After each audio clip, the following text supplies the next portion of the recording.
impacts on the inflation and the cost of living.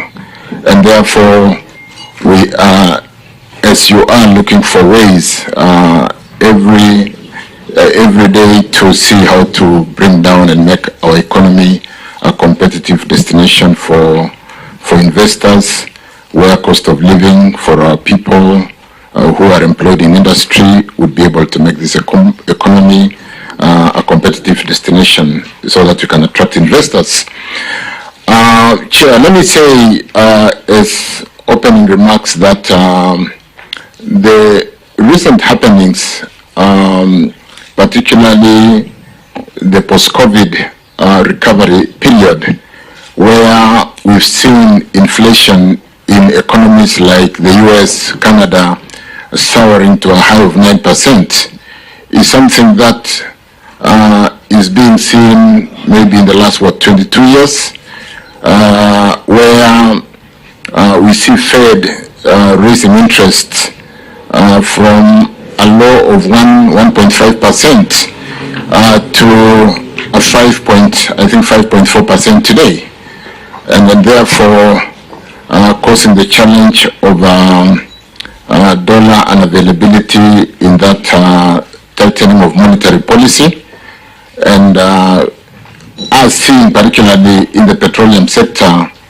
unavailability of dollars because investors find it better to have their dollars sitting in investments, cash deposits, as opposed to allowing them to trade. But that is basically a post-COVID recovery of the inflation, where the US has decided to basically mop up the dollars they had issued during COVID to sustain their economies.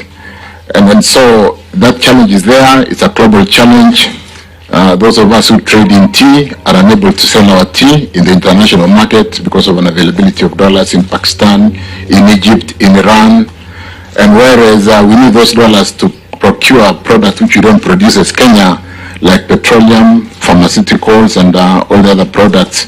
And lately, when we have a deficit in food because of the climate change issues and the fact that we have not been able to sustain food security, we need dollars to basically import food to sustain our people. And this has seriously impacted, and like I said, energy, petroleum alone, honorable members, do have a requirement of $500 million on monthly basis. We import products into Kenya worth $500 million on monthly basis. We bring in 8 cargoes, 4 cargoes of diesel. A cargo is 80,000 metric tons. We bring in 4 cargoes of PMS, that is super or petrol, and we bring in 1 cargo of DPK, dual purpose kerosene. And at a volume of about 750 cubic meters or meter cube, that is about $500 million every month. And to be able to, under the OTS system, honorable chairs, where the product will come into Kenya under OTS and be off-taken by the petroleum companies. Luckily, this product came off balance sheet. It is not traded by government, it is traded by the oil industry. And when it comes into the Kenya under the OTS system, what we do immediately is they have to off-take the product within 5 days. So you see a sacking of $80 million, $160 million, because we receive 2 cargoes every 2 weeks. So we'll require to pay $160 million every week to be able to off-take 2 cargoes, and a cumulative of $500 million for the month.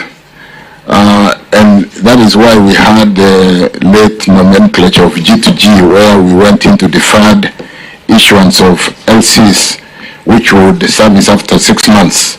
And what that entailed, Honorable Chair, was to basically say, instead of paying for petroleum products on spot purchase every 5 days when the ship docks to Mombasa, on an LC that is issued and unwound immediately, let's go into relationship with governments who would understand the situations that we found ourselves in. do an MOU, a memorandum of understanding, do a framework agreement where we would bring products on deferred LCs that would service every 6 months, or every LC would be serviced at an age of 6 months, and that basically there will be no accumulation of paying 6 months ago, but paying as they mature for every cargo.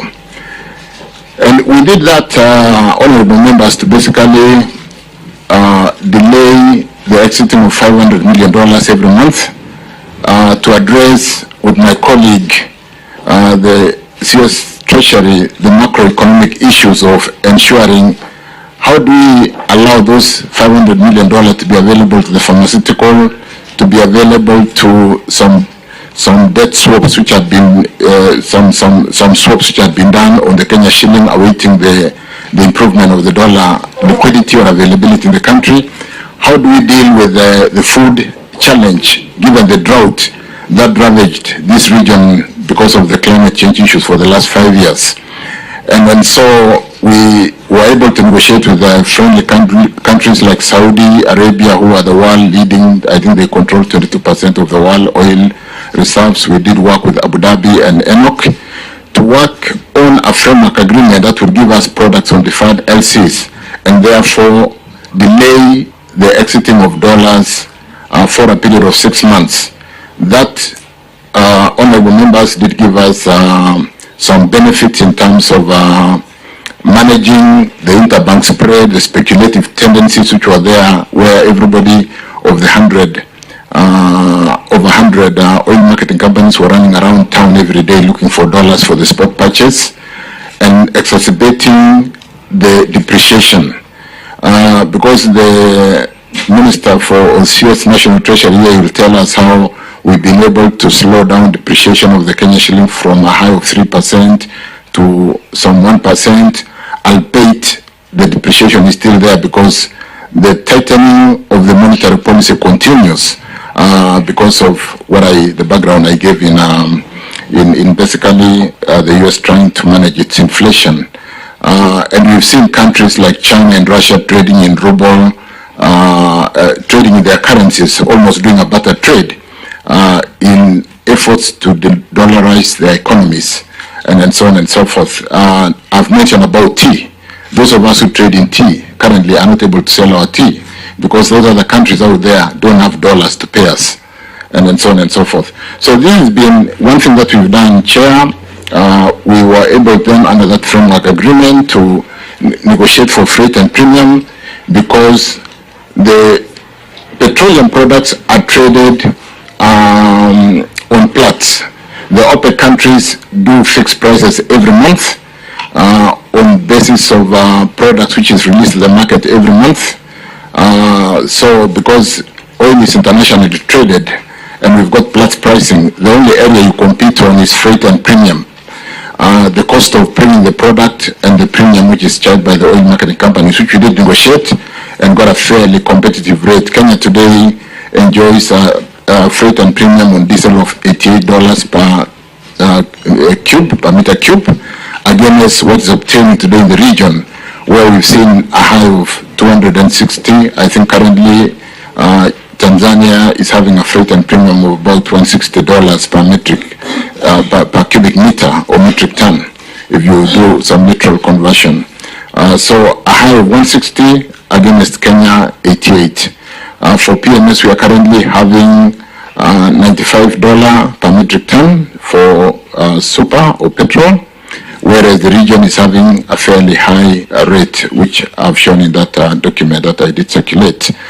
And we've been, because we're dealing with the government to governments, agreed to that whenever the rates come down in the region, we are able to open that framework agreement and be competitive, so that we are always below the pricing in the region.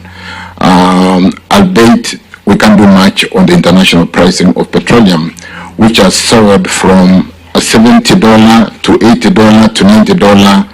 And I read an article in the Financial Times the other day, because of the Hamas and Israeli war, that that the international prices could go up to $150, and that would literally mean our products going to a high of 300 shillings per liter at the pump. We hope it doesn't get there. So we are almost managing, scaling the heights as we chew the gum every day to make sure we do manage this frame. And because I did say, Chair, that these are products which are real drivers of inflation. And so we are conscious, honorable members, we are working on it on a day-to-day basis to make sure that though it's a global challenge, we do obtain the best pricing for our country. Kenya is a gateway for Uganda, Kenya is a gateway for Congo, South Sudan, and so we are not just managing for Kenya, we are trying to really obtain the best as a gateway because of our port of Mombasa, which services the other countries which are landlocked in the region. So far, what are the benefits? I've mentioned a bit that we've slowed down the depreciation, honorable members, chairs. We've managed the interbank. I think Professor Njuguna